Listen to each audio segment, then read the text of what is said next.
आइए आज हम बात करते हैं एक्वस ह्यूमर पाथवे की।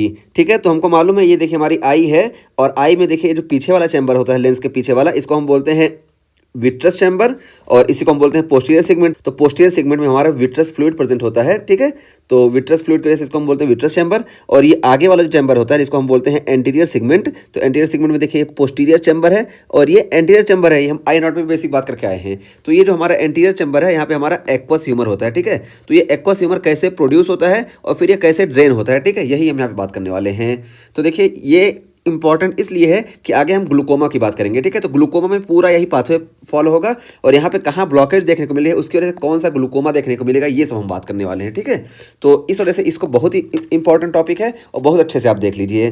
तो देखिए हमको मालूम है कि हमारे लेंस की जो सप्लाई होती है, यहाँ पे हमको एवेस्कुलर सप्लाई देखने को मिलती है, यानी कोई वेसल्स नहीं होती है। तो यहाँ पे सप्लाई करने के लिए लेंस को देखिए पोस्टीरियर सेगमेंट से यानी विट्रस फ्लूइड से लेंस को सिर्फ 10% ग्लूकोज मिलता है, जबकि एंटीरियर सेगमेंट से 90% ग्लूकोज मिलता है। यानी नरिशमेंट मोस्टली हमारे इस एक्वस ह्यूमर से होता है। ठीक है, तो एक्वस ह्यूमर मोस्टली इसको नरिश करता है, इस वजह से एक्वस ह्यूमर का प्रोडक्शन बहुत ज़रूरी है। तो देखिए अब लेंस को नरिशमेंट प्रोवाइड करने के लिए और यहाँ से जो वेस्ट मटेरियल वगैरह है इसको ये ड्रेन करने के लिए एक्वस ह्यूमर बहुत मेजर रोल प्ले करता है। इस वजह से इसका प्रोडक्शन और इसका ड्रेनेज बहुत ज़रूरी है। ठीक है, क्योंकि ये लेंस एवेस्कुलर होता है।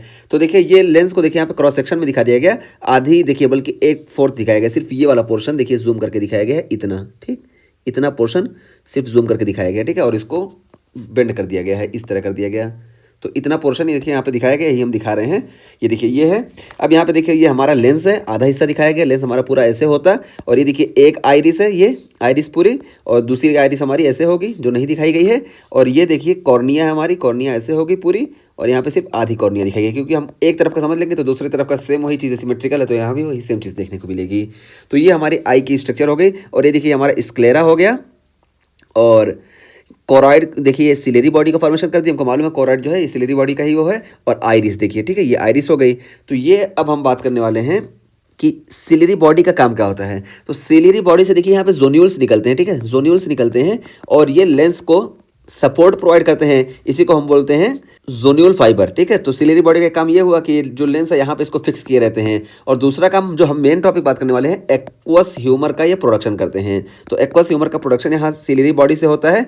तो देखिए बताया गया कि एक्वस ह्यूमर कहाँ से प्रोड्यूस होगा, तो produced by non pigmented epithelium on ciliary body. तो इस सिलेरी बॉडी पे नॉन पिगमेंटेड एपिथेलियम प्रेजेंट होते हैं, इसी से एक्वस ह्यूमर का प्रोडक्शन होता है। ठीक, और ये एक्वस ह्यूमर का प्रोडक्शन देखिए यहीं पे बता दिया गया कि बीटा ब्लॉकर और अल्फा 2 एगोनिस्ट। ठीक है, तो बीटा ब्लॉकर जैसे टिमोलॉल है और अल्फा 2 एगोनिस्ट है जैसे ब्रीमोनिडीन है। ठीक है, तो इन दोनों से इसका एक्वस ह्यूमर का प्रोडक्शन कम होता है। इसका इस्तेमाल हम ग्लूकोमा में करते हैं। अभी हम ड्रग खाली नाम बता दे रहे हैं, ग्लूकोमा में एक बार हम फिर से रिकॉल कराएंगे। और देखिए कार्बोनिक एनहाइड्रेज इनहिबिटर, तो कार्बोनिक एनहाइड्रेज इनहिबिटर भी इसका प्रोडक्शन कम करता है। तो यहाँ पे 3 ड्रग्स बताई गई, यानी बीटा ब्लॉकर्स और अल्फा 2 एगोनिस्ट और उसके साथ साथ एसिटाजोलामाइड यानी कार्बोनिक एनहाइड्रेज इनहिबिटर। तो ये 3 ड्रग इसका प्रोडक्शन कम करती हैं। अभी आगे हमको काम आएगा। अभी देखिए हमारे पास क्या है कि एक टैप है, यहाँ से वाटर निकल रहा है। ठीक है, यहाँ से पानी निकल रहा है। अब जब ये पानी निकल रहा है तो इसको अब ड्रेन भी तो होना चाहिए। अब जाके यहाँ पे नरिश तो कर रहा है, नरिश कर रहा है, यहाँ से वेस्टेज को निकाल रहा है, लेकिन अब ये ड्रेन होना चाहिए। तो अब ड्रेन होने के लिए यहाँ पे सिस्टम क्या है कि ये देखिए ये हमारा पोस्टीरियर चैम्बर है। ये देखिए ये एंटीरियर सेगमेंट में ये देखिए ये वाला जो हिस्सा होता है, ये जो इस प्यूपिल है ना, ये प्यूपिल के पीछे वाला हिस्सा जो होता है इसको हम बोलते हैं एंटीरियर चैम्बर। तो देखिए एंटीरियर चैम्बर में तो ये आ गया, एंटीरियर चैम्बर में आ गया, एंटीरियर चैम्बर में लेंस को सप्लाई किया, सब किया। लेकिन ये एंटीरियर चैम्बर से ना ये देखिए इसे धीरे धीरे होके यहाँ से जो है ये प्यूपिल हमारी है, ये देखिए ये प्यूपिल। ठीक है, तो ये प्यूपिल है, तो यहाँ से देखिए ये सिलेरी बॉडी से सिक्रेट हुआ, तो ऐसे ऐसे ऐसे ऐसे होके ऐसे आके ये इस प्यूपिल के थ्रू ये एंटीरियर चैम्बर में आ जाता है। ठीक है, तो देखिए यही यहाँ पे भी दिखाया गया कि इस के थ्रू ऐसे ऐसे आके ये पीपल से एंटीरियर चैम्बर में आ गया। तो देखिए पोस्टीरियर चैम्बर से एंटीरियर चैम्बर में आ गया। अब एंटीरियर चैम्बर में क्या होता है कि यहाँ पे देखिए ये कॉर्निया है। ठीक है, ये देखिए कॉर्निया है और ये देखिए आइरिस है। ठीक है, तो देखिए ये पूरी आइरिस और ये कॉर्निया। अब ये इसके बीच में जो एंगल बनता है ना, इसको हम बोलते हैं आई एंगल। ठीक है, तो एंगल ऑफ द आई, ये एंगल बना। और ये देखिए यहाँ पे ना ड्रेनेज सिस्टम होता है, 2 ड्रेनेज सिस्टम होते हैं। एक तो पहला यहाँ पे ऐसे ट्रेपिकुलर ऐसे मेश होता है और इस ट्रेपिकुलर मेश के जरिए ये ड्रेन हो जाता है कैनाल ऑफ स्लिम। तो एक कैनाल ऑफ स्लिम प्रेजेंट होती है और इस कैनाल ऑफ स्लिम पे जैसे हमारे घर पे ड्रेनेज होता है ना, बाथरूम में हम देखते होंगे कि जब ड्रेनेज होता है तो कुछ कचरा उसमें अंदर ना जाए, तो ऐसे हम जाली लगा देते हैं ताकि चीज़ें यहाँ पे रुक जाएं। तो ऐसे ये जो कैनाल ऑफ स्लिम होती है ये इसको ड्रेन करने के लिए जिम्मेदार होती है। 90% जो ये एक्वस ह्यूमर है ये इसी के थ्रू ड्रेन होता है, लेकिन यहाँ पे हमको ट्रेबिकुलर मेशवर्क देखने को मिलता है, जाली देखने को मिलती है। ठीक है, तो देखिए ये ट्रेबिकुलर मेशवर्क कैसे होता है ताकि ये जो है क्लियरली यहाँ से फिल्टर हो जाए।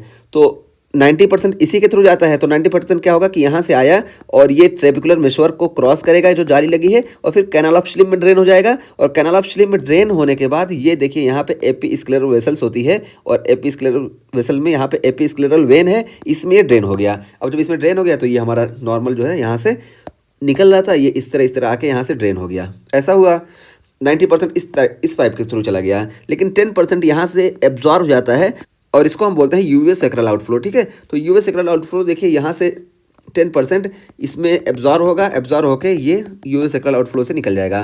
तो देखिए सबसे पहले हम ट्रेबिकुलर आउटफ्लो की बात करें, 90% होता है, मोस्ट इंपॉर्टेंट यही।